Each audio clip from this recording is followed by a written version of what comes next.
విశాఖలో steel plant కార్మికులు ఆందోళనకు దిగారు. ప్రైవేటీకరణ దిశగా కేంద్రం మరింత ముందుకు వెళ్లడంతో కార్మికులు ఆందోళనకు దిగారు. దాదాపు 32 డిపార్ట్మెంట్లను ప్రైవేట్ పరం చేస్తూ ఆదేశాలు ఇవ్వడంతో కార్మికుల నుంచి మళ్లీ ఉద్యమం చేస్తున్నారు.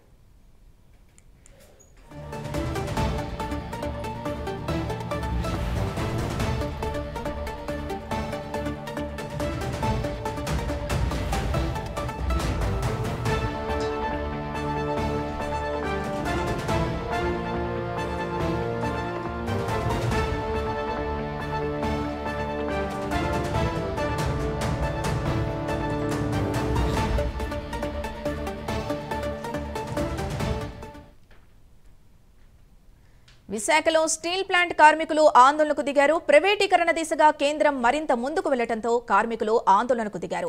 దాదాపు 32 డిపార్ట్మెంట్లను ప్రైవేట్ పరం చేస్తూ ఆదేశాలు ఇవ్వడంతో కార్మికుల నుంచి మళ్లీ ఉద్యమం చేస్తున్నారు. ఇదే అంశంపై మరిన్ని వివరాలు స్టీల్ ప్లాంట్ నుండి మా deputy input editor Vasu live లో అందిస్తారు. వాసు, చెప్పండి. సింధు, ప్రైవేటీకరణ చేయమని ఇంతకాలం కూడా మభ్యపెట్టినటువంటి కేంద్రం ఆ ప్రైవేటీకరణకు అడుగులు ముందుకేస్తుంది. దాదాపు 32 డిపార్ట్మెంట్లు నిన్న ఆదివారం అయినప్పుడు కూడా మొత్తం కూడా ఆదేశాలు ఇవ్వడం పట్ల కార్మికులు మండిపడుతున్నారు. మళ్ళీ వాళ్ళు ఉదయం నుంచి కూడా ఆందోళనకు ఉధృతం చేశారు. భారీ వర్షం వస్తున్నప్పుడు కూడా అడ్మిన్ భవన్ దగ్గర ముట్టడించారు. చాలామంది కార్మికులు ఇక్కడ మొత్తం కూడా కార్మికులు నిలలేకుండా కూడా అడ్డుకునే పరిస్థితి కార్మిక నాయకులు. సార్ చెప్పండి, ఏంటి అసలు కేంద్ర నిర్ణయం ఏంటి అంటారు? కేంద్రం చాలా దుర్మార్గంగా వ్యవహరిస్తుంది. విశాఖపట్నం స్టీల్ ప్లాంట్ పోరాటాలతోటి ప్రాణ త్యాగాలతో వచ్చిన స్టీల్ ప్లాంట్ ప్రభుత్వంలో కొనసాగించాలని 5 సంవత్సరాల నుంచి పెద్ద ఎత్తున పోరాడుతున్నప్పటికీ ఈరోజు కేంద్ర ప్రభుత్వం ఈ వర్షాకాల సమావేశంలో కూడా మేము తీసుకున్న నిర్ణయం 2021లో తీసుకున్న నిర్ణయాన్ని వెనక్కి పోలేదు, ఈ స్టీల్ ప్లాంట్ ప్రైవేట్ పరం చేస్తామని మళ్ళీ పార్లమెంట్లో స్టీల్ మంత్రి గారు చెప్పడం జరిగింది. దాని సందర్భంగానే నిన్న ఆదివారం 32 డిపార్ట్మెంట్లని యూఐ చేశారు. ఎక్స్పెన్షన్ ఆఫ్ ఇంట్రెస్ట్ అంటే అన్ని యూనిట్లు కూడా ప్రైవేట్ పరం చేస్తున్నారు. ఇక్కడ ఉన్న స్థానిక ఉన్న కార్మికులు నిర్వాసితులు బయటికి పంపించేసి 4000 మంది కాంట్రాక్టర్లు బయటికి పంపించారు. 4000 మంది పర్మనెంట్ బయటికి పంపించి బీహార్ నుంచి, ఒరిస్సా నుంచి, అలాగే జార్ఖండ్ నుంచి, గుజరాత్ నుంచి తీసుకురావాలనే ఉద్దేశంతో మొత్తం యూఐ అనేది ఇవ్వడం జరిగింది. నిజంగా నీకు మ్యాన్ పవర్ ఎక్కువైతే మళ్ళీ యూఐ ఎందుకు ఇచ్చారు? ఇది ప్రైవేటానికి కుట్రమే. ఎందుకంటే అన్ని యూనిట్లు కూడా ఒకటే ఒకేసారి అమ్మితే మరి పెద్ద ఆందోళన చేస్తారని చెప్పి ఒకటే ప్రైవేట్ పరం చేసి అన్ని యూనిట్లు కూడా ఈ ప్రైవేట్ పరం చేయాలని చెప్పి ప్రైవేట్ వ్యక్తులకి యూఐ ఎక్స్పెన్షన్ ఆఫ్ ఇంట్రెస్ట్ అనేది నేను ఆదివారం పూట ఆఫీస్ సెలవైనా సరే రిలీజ్ చేశారు.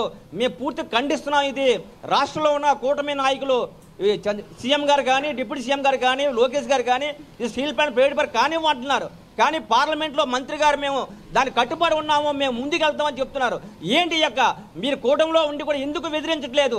ఆ యొక్క వాయిస్ని ఎందుకు వెనక్కి తీసుకోవట్లేదు? అంటే ఖచ్చితంగా ప్రజలు మోసం చేశారు. ఎన్నికల ముందు ఈ స్టీల్ ప్లాంట్ ఉద్యమం ద్వారాగానే విశాఖపట్నం కానీ 2 జిల్లాలో కూడా భారీ ఎత్తున ఎమ్మెల్యేలు మెజార్టీ గెలిపించారంటే ఉక్కు కార్మికులు నిర్వాసితులే భారీ ఓట్లేసి రాష్ట్రంలో అత్యధికంగా 95,000 మెజార్టీ పల్లా శ్రీనివాస్ గారికి ఇచ్చి ఇక్కడ శ్రీభరత్ గారికి విశాఖపట్నం ఎంపీకి 5 లక్షల పైన మెజార్టీ ఇచ్చారంటే ఈ స్టీల్ ప్లాంట్ కాపాడుతున్న నమ్మకంతో ఉక్కు కార్మికులు పెద్ద ఎత్తున ఈరోజు వాళ్ళు ఓట్లేసి గెలిపిస్తే ఆ నమ్మకాన్ని వమ్ము చేశారు.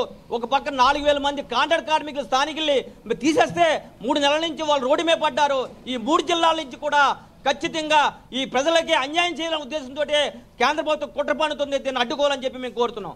కూటమి నుంచి పవన్ కళ్యాణ్ అవ్వచ్చు, చంద్రబాబు అవ్వచ్చు, అందరూ కూడా హామీ ఇచ్చారు. మీరు వచ్చి ఓట్లు కూడా వేశారు. మరి ఇప్పుడు ఏమంటారు? ఆదివారం ఈవై ఇవ్వడం చాలా దురదృష్టకరం. మేము దీన్ని ఐఎన్టీసీగా మేము ఖండిస్తూ ఉన్నాం. మీరందరూ కూడా ప్రతిపక్షంలో ఉన్నప్పుడు ఈ కూటమి నాయకులందరూ కూడా ఢిల్లీ స్థాయిలోనే అఖిలపక్ష కార్మిక సంఘాలతో కలిపి మాతో పాటు పోరాటాలు చేసి విశాఖ ఉక్కుని కాపాడుతామని హామీ ఇచ్చారు. ఆ హామీలో భాగంగానే రాష్ట్రంలోని ఎక్కడా లేనంత విధంగా ఈవేళ గాజువాకలోనే అత్యధిక మెజార్టీ ఇవ్వడం జరిగింది. దయచేసి ఎన్డీఏ ప్రభుత్వాన్ని ఎవరైతే ఉన్నారో మేము ఒకటే రిక్వెస్ట్ చేస్తా ఉన్నాం, ఖచ్చితంగా మీరు ఈ ఈఓఐని వెనక్కి తీసుకునేలా కేంద్ర ప్రభుత్వం మీద ఒత్తిడి తీసుకురావాలని మేము కోరుతా ఉన్నాం. అలాగే ఇక్కడ గాజువాక శాసనసభ్యులు పల్లా శ్రీనివాస్ గారు కానీ, భరత్ గారు కానీ ఖచ్చితంగా కూడా మీరు ఈ ఈఓఐ రద్దు చేసే విధంగా మీరు ముందుకు రాకుంటే ఖచ్చితంగా మీరు మూల్యం చెల్లించుకుంటారు. ఏదైతే 32 మంది ప్రాణత్యాగాలు చేశారో వాళ్ళ ఆత్మలు పైనుంచి చూస్తూ ఉన్నాయి. ఎవరైతే ఈ ద్వంద్వ వైఖరితోటి ఈవేళ రాష్ట్ర ప్రజలని మభ్యపెట్టాలని మోసం చేయాలని చూస్తూ ఉన్నారో ఖచ్చితంగా ఆ యొక్క ఉసురు తగిలి మీరు ఖచ్చితంగా దాన్ని మూల్యం చెల్లించుకుంటారని ఈ విధంగా తెలియజేసుకుంటా ఉన్నాం. ఒకవైపు స్టీల్ ప్లాంట్ కాపాడుతామంటున్నారు, ఆ కేంద్రం కూడా మరి ఎక్కడ కూడా ఒప్పుకోవట్లేదు, రాష్ట్ర ప్రభుత్వం కాపాడుతూ ఉంటుంది. మీరు ఉద్యమాన్ని ఏ విధంగా ఉధృతం చేస్తారు? ఈరోజు ఈ కూటమి ప్రభుత్వం గడిచిన 1 సంవత్సరంగా ఇంత అత్యధిక మెజారిటీ ఈ ఉభయ రాష్ట్రంలో రావడానికి కారణం విశాఖపట్నం స్టీల్ ప్లాంట్ ప్రైవేటీకరణ అంశం అన్నది ముఖ్యంగా ఉంటుంది. ఎందుకంటే ఈరోజు గత ప్రభుత్వం ఏదైతే తప్పులు చేసిందో అదే తప్పులు పునరావృతం ఈరోజు కూటమి నాయకులు చేస్తున్నారు. కాబట్టి ఈరోజు దొంగచాటున విశాఖపట్నం స్టీల్ ప్లాంట్ని ప్రైవేటీకరణ ఒక విభాగం నుండి ఇంకో విభాగం, అలాగే స్టీల్ ప్లాంట్ మొత్తం అంతా కూడా గుజరాత్ వాళ్ళకి కానీ ఒరిస్సా వాళ్ళకి కానీ దారాదత్తం చేయడంలో ఈ యొక్క కూటమి నాయకులు విజయం సాధించారని చెప్తున్నాం. కానీ ఈ తుఫాన్ సాక్షిగా చెప్తున్నాం, తప్పకుండా ఈరోజు విశాఖపట్నం స్టీల్ ప్లాంట్ కానీ ప్రైవేటీకరణ చేస్తే మాత్రం ఈ తుఫాన్లో కూడా కూటమి నాయకులు అందరూ కూడా కొట్టుకుపోతారని చెప్పుకుంటూ ఈరోజు రాష్ట్రంలోనే అత్యధిక మెజారిటీ ఇచ్చినటువంటి గౌరవ శాసనసభ్యులు కానీ ఎంపీలు కానీ వాళ్ళందరూ కూడా ఒకే మాట చెప్పారు, స్టీల్ ప్లాంట్ మేము కాపాడుతాం, స్టీల్ ప్లాంట్ ప్రగతి పదంలో తీసుకొస్తామని చెబుతూ ఒకవైపు దొంగచాటున కూడా ఈరోజు ఈఓ ఐదు ద్వారా ఎక్స్ప్రెషన్ ఆఫ్ ఇంట్రెస్ట్ ద్వారా ఈరోజు విశాఖపట్నం స్టీల్ ప్లాంట్ ఉన్న పలు విభాగాల్ని ప్రైవేటీకరణ చేస్తున్నారు. కాబట్టి వారు తప్పకుండా మూల్యం చెల్లించుకుంటారు. ఈరోజు ఏదైతే విశాఖపట్నం స్టీల్ ప్లాంట్ ఉసిరితాకి రాష్ట్రంలో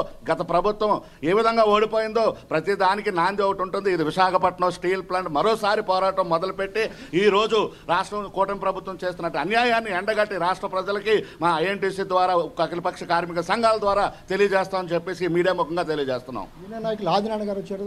సార్ చూడండి, గతంలో కూడా మీరు చాలా ఆందోళన చేశారు, ఆందోళన కొనసాగిస్తున్నారు. అయినప్పుడు కూడా ఎక్కడా కూడా కేంద్రం దిగి రావట్లేదు, రాష్ట్ర ప్రభుత్వం కూడా పట్టించుకోవట్లేదు. మీరేమంటారు? ఈవేళ కేంద్ర రాష్ట్ర ప్రభుత్వాలకి భయపడి విశాఖపట్నం కేంద్ర రాష్ట్ర ప్రభుత్వం అనేది పోరాడే విశాఖ ఉక్కు కర్మాగారం 32 మంది ప్రాణాలు త్యాగం చేశారనమాట. 26,000 ఎకరాలు ఇచ్చారు. ఆ రోజు అదే ప్రభుత్వాలు మా పోరాటాలని అంగీకరించాయి.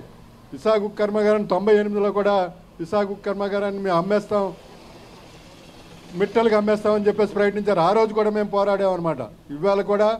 ఇవాళ ఈ కూటమి ప్రభుత్వం ఇవాళ ఈ రాష్ట్రంలో ఉన్న రాజకీయ పార్టీలు ఆంధ్రులకు అన్యాయం చేస్తున్నారు. ఒక్కరు విశాఖపట్నం స్టీల్ ప్లాంట్ కోసం ఆ రోజు 62 మంది ఎమ్మెల్యేలు రాజీనామాలు చేశారు, 7 ఎంపీలు రాజీనామాలు చేశారు. కానీ ఇవాళ పార్లమెంట్లోనే మాట్లాడుకుంటే ఇవాళ తెలుగుదేశం ఎంపీలు ఉన్నారు, పార్లమెంట్లో మీరు పోట్లాడండి. మొన్న ఆయన ఎవరో సుబ్బారెడ్డి గారు మాట్లాడినప్పుడు మీరంతా నోరు మూసుకొని కూర్చున్నారు. మీరు నోరు మూసుకొని ఆంధ్రుల తరపున మీరు రిప్రజెంట్ చేస్తున్నారు కనుక ఇవాళ విశాఖ ఉక్కు కర్మాగారాన్ని మేము ప్రభుత్వ రంగంలో ఉంచుతామని చెప్పేసి రాష్ట్రానికి హామీ ఇచ్చారు. ఆ రాష్ట్రం ఇచ్చినటువంటి హామీని మీరు నిలబెట్టుకోకుండాను ఇవాళ ఈఓఐ పేరు మీద విశాఖపట్నం స్టీల్ ప్లాంట్లోనే ఇప్పటికే 1,00,000 మందికి ఉపాధి పోయింది. 10,000 మంది కాంట్రాక్ట్ కార్మికులు, పర్మనెంట్ కార్మికులను ఇంటికి పంపించారు.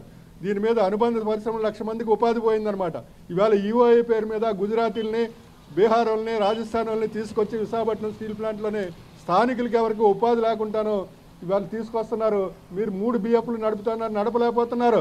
ఇవాళ ఐరన్ ఓర్ ఎందుకు మీకు ఎన్ఎండిసికి 1,500 ఎకరాలు ఇచ్చి కూడా ఇవాళ ఎన్ఎండిసి నుంచి ఎందుకు ఐరన్ ఓర్ క్యాప్టివ్ మైన్స్ అక్కడ ఐరన్ ఓర్ ఏదైతే ఉందో లంప్ కానీ పిల్లెట్స్ కానీ అక్కడి నుంచి ఎందుకు తీసుకోవటం లేదు? కుదురుముక్కు నుంచి నువ్వు ఎందుకు తీసుకొస్తున్నావు? ఎక్కడ దోపిడీ జరుగుతుంది? ఆంధ్రుల్ని దోపిడీ చేసే ఈ ప్రభుత్వాన్ని సహించరు ఆంధ్ర ప్రజలు అని చెప్పేసి మేము హెచ్చరిస్తున్నాం. భవిష్యత్తులో దీని మీద గతంలో కూడా పోరాడాం, ఇప్పుడు కూడా మా పోరాటం చివరి స్థాయి వరకు కూడా దీన్ని ప్రభుత్వ రంగంలో ఉంచి స్థానికులకు ఉపాధి దొరికే వరకు కూడా మేము పోరాడతామని చెప్పేసి కేంద్ర ప్రభుత్వానికి హెచ్చరిస్తున్నాం. ప్రభుత్వం దిగి రావట్లేదు, మీ ఉద్యోగ కార్యాచరణ ఏ విధంగా ఉండబోతుంది? విశాఖ ఉక్కుకి తూట్లు పొడిచే విధంగా ఈరోజు కేంద్ర ప్రభుత్వం అన్నది ప్రయత్నం చేస్తూ ఉంది. విశాఖ ఉక్కులో ప్రైవేటీకరణ లేదని చెప్పి అన్నారు. కానీ ఈ రోజున విశాఖపట్నం స్టీల్ ప్లాంట్లో 5,000 మంది కాంట్రాక్ట్ కార్మికులను, నిర్వాసితులను నిర్దాక్షిణ్యంగా ఉద్యోగులను తొలగించారు. ఎందుకు తొలగించారో మేము అడుగుతా ఉన్నాం. విశాఖపట్నం స్టీల్ ప్లాంట్లో ఈ రోజున 33 విభాగాల్లో ఉన్నటువంటి కీలకమైనటువంటి విభాగాల్లో ఉన్నటువంటి ఆర్ఎంహెచ్పి కానివ్వండి, సెంట్రల్ ప్లాంట్ కానివ్వండి, బ్లాస్ట్ ఫర్నెస్ కానివ్వండి, ఎస్ఎంఎస్ కానివ్వండి, ఇవి స్టీల్ ప్లాంట్ గుండెకాయ లాంటివి. ఇలాంటి వాటిల్లో పర్మనెంట్ కార్మికులు ఇప్పుడు చేస్తున్నటువంటి పనులు ప్రైవేట్ వాళ్ళకి అప్పచెప్తా ఉన్నారు. అంటే ఈ విధంగా చెదపురుగు తినేసినట్టు విశాఖపట్నం స్టీల్ ప్లాంట్ని తినేస్తూ ఉంటే మీ రాష్ట్ర ప్రభుత్వం, రాష్ట్ర కూటమి ఏం చేస్తామని చెప్పి అడుగుతా ఉన్నాం. విశాఖపట్నం స్టీల్ ప్లాంట్ ప్రైవేటీకరణ ఆపలేదని చెప్పేసి పార్లమెంట్లో ప్రకటిస్తూ ఉన్నారు. కానీ మీరేమో విశాఖపట్నం స్టీల్ ప్లాంట్ కాదని చెప్పేసి మిట్టల్ స్టీల్ ప్లాంట్ కోసం వెళ్ళి కేంద్ర ప్రభుత్వం మీద ఒత్తిడి తీసుకురావడం అన్నది అన్యాయం కాదా? ఇది ఆంధ్రప్రదేశ్కి అన్యాయం చేయడం కాదా? విశాఖ ఉక్కు ఆంధ్రుల హక్కుకు ద్రోహం చేయడం కాదని చెప్పేసి మేము అడుగుతా ఉన్నాం. కాబట్టి మీరు నిజంగా మీ చిత్తశుద్ధి నిరూపించుకోవాలంటే విశాఖపట్నం స్టీల్ ప్లాంట్ ప్రైవేటీకరణ నిర్ణయం ఏదైతే ఉందో, స్ట్రాటజిక్ నిర్ణయం ఏదైతే ఉందో ఆ నిర్ణయాన్ని ఉపసంహరించుకోమని చెప్పేసి కేంద్ర ప్రభుత్వం ఒత్తిడి తీసుకురండి. మేము చెప్తా ఉన్నాం, సేలం స్టీల్ ప్లాంట్ ఏదైతే డిజిన్వెస్ట్మెంట్ ప్రక్రియ ఉందో దాన్ని ఉపసంహరించుకున్నట్టు కేంద్ర ప్రభుత్వం ప్రకటించింది. బీపీసీఎల్లో మేము ప్రైవేటీకరణ చేయడం లేదని చెప్పేసి కేంద్ర ప్రభుత్వం ప్రకటించింది. మరి విశాఖపట్నం స్టీల్ ప్లాంట్ ఎందుకు ప్రకటించరు ఆ విధంగా అని చెప్పేసి మేము అడుగుతా ఉన్నాం. మీరేమో కార్మికులు ఎక్కువగా ఉన్నారని చెప్పేసి 5,000 మంది కార్మికులు తొలగించారు కదా, మరి వాళ్ళ స్థానంలో కొత్తగా బయట రాష్ట్రాల నుంచి తీసుకొచ్చినటువంటి కార్మికులను పెట్టుకుంటూ ఉంటే ఎందుకు నోరెప్పరని చెప్పేసి మేము అడుగుతా ఉన్నాం. కాబట్టి మీ చిత్తశుద్ధి ఇది కాదు. మీ చిత్తశుద్ధి నిరూపించుకోవాలంటే కేంద్ర ప్రభుత్వం మీద ఒత్తిడి తీసుకురండి, ఈ స్టీల్ ప్లాంట్ కాపాడండి. ఇది పరిస్థితి సింధు. మొత్తానికి మరోసారి ఉద్యమం అయితే సిద్ధమైంది. ఒకవైపు రాష్ట్ర ప్రభుత్వం కేంద్ర ప్రభుత్వాలు కూడా కపట నాటకం ఆడుతున్నాయి, ద్వంద్వ వైఖరిస్తాను కూడా వీళ్ళందరూ కూడా ఆరోపించే పరిస్థితి కనిపిస్తుంది. వాళ్ళ నుంచి అయితే ఉద్యమాన్ని మరోసారి ఉధృతం చేసేందుకైతే వీళ్ళంతా సిద్ధం అవుతున్నారు Sindhu. Right, thank you Vasu.